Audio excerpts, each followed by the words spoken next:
जवानों में आपसे मुखातिब हूं, अल्लाह को बूढ़े की तौबा भी पसंद है, अल्लाह को हर एक शख्स की तौबा पसंद है, लेकिन ये बात जहन में रखो कि मेरे अल्लाह को जवान की तौबा बहुत ज्यादा पसंद है। मेरे और आपके आका मौला ने फरमाया आना हबीबुल्लाह, मैं अल्लाह का हबीब हूं। कितना बड़ा एजाज है जो मेरे हुजूर का है। लेकिन एक दूसरे मुकाम पे इरशाद फरमाया अशाबुत ताइबु हबीबुल्लाह, सुन लो जो जवान जवानी में तौबा करे वो भी अल्लाह का हबीब है। वो जवान जिसने अपनी जवानी अल्लाह की याद में गुजारी, अल्लाह के जिक्र में गुजारी। जवानों, इबादत की लज्जत भी जवानी में है।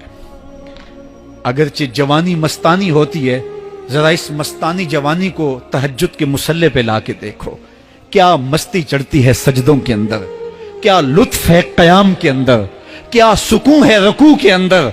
इस जवानी को मालिक की चौखट पे लाओ, फिर देखना कि ये जवानी कितनी लज्जत आफरी होती है।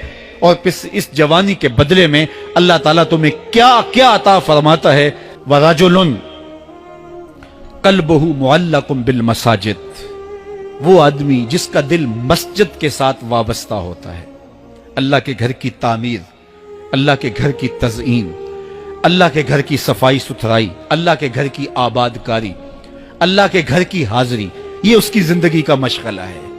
मस्जिद के साथ वाबस्ता है, उसको जुनून है अल्लाह का घर खूबसूरत हो, उसको जुनून है अल्लाह के घर में रौनक हो, उसको जुनून है कि अल्लाह के घर में सफाई सुथराई हो, पाकीज़गी हो, लोगों का आना हो और लोगों का मस्जिद से रब्त हो और मस्जिद की हिफाजत उसने अपने जुम्मे ली हुई है। मस्जिद के काम वो गुलामों की तरह करता है।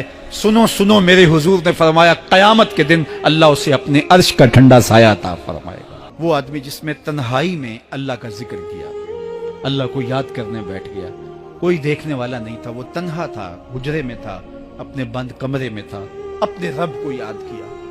अल्लाह की याद करते करते उसकी आंखों से आंसू टपकने लगे, उसकी आंखें आंसुओं का खिराज देने लगी। तो मेरे और आपके आका मौला ने फरमाया कि ये आंसू इतने कीमती हैं, इन आंसुओं के बदले में कयामत के दिन उसे अर्श इलाही का साया नसीब होगा। अर्श इलाही का साया उसे नसीब होगा इन आंसुओं के बदले में। रूमी अलैहिर्रहमा फरमाते हैं जहां पानी गिरता है वहां सब्जा उगता है, जहां आंसू गिरते हैं वहां रहमत उतरती है। तो इसलिए जो अल्लाह की याद में रोने का लुत्फ है और अल्लाह की याद में आंसू बहाने का अजर और सिला रखा गया है, ये गुनाहों को धो डालता है, ये अंदर की सफाई और सुथराई का सबब और जरिया है। मेरे और आपके आका मौला ने फरमाया रातों की तन्हाइयों में उठ के कुरान पढ़ा करो और कुरान पढ़ते हुए रोया करो। फिर फरमाया फ़इल्लम तबकू फतबाकू, अगर रोना ना आए तो रोने की कोशिश किया करो। हजरत दाता गंज बख्श अली हजवेरी से एक मुरीद ने कहा हजरत अगर रोने की कोशिश करें फिर भी रोना ना आए, फरमाया फिर अपने मुकद्दर पे रोया करो। तुम इतने संग दिल हो गए हो कि तुम्हारी आंखें आंसुओं का खिराज नहीं देती। जो रोना नहीं जानता वो अल्लाह की रहमतों को और अल्लाह की करम नवाजियों को कैसे समेट पाएगा। बच्चा रोता है तो मां दूध देती है। जब बंदा अल्लाह की हुजूर इल्हाओ जारी करता है, इज्ज करता है, इनकिसारी करता है, तो अल्लाह की रहमतों को जोश आता है और अल्लाह ताला की रहमतें उस पर बरसती हैं।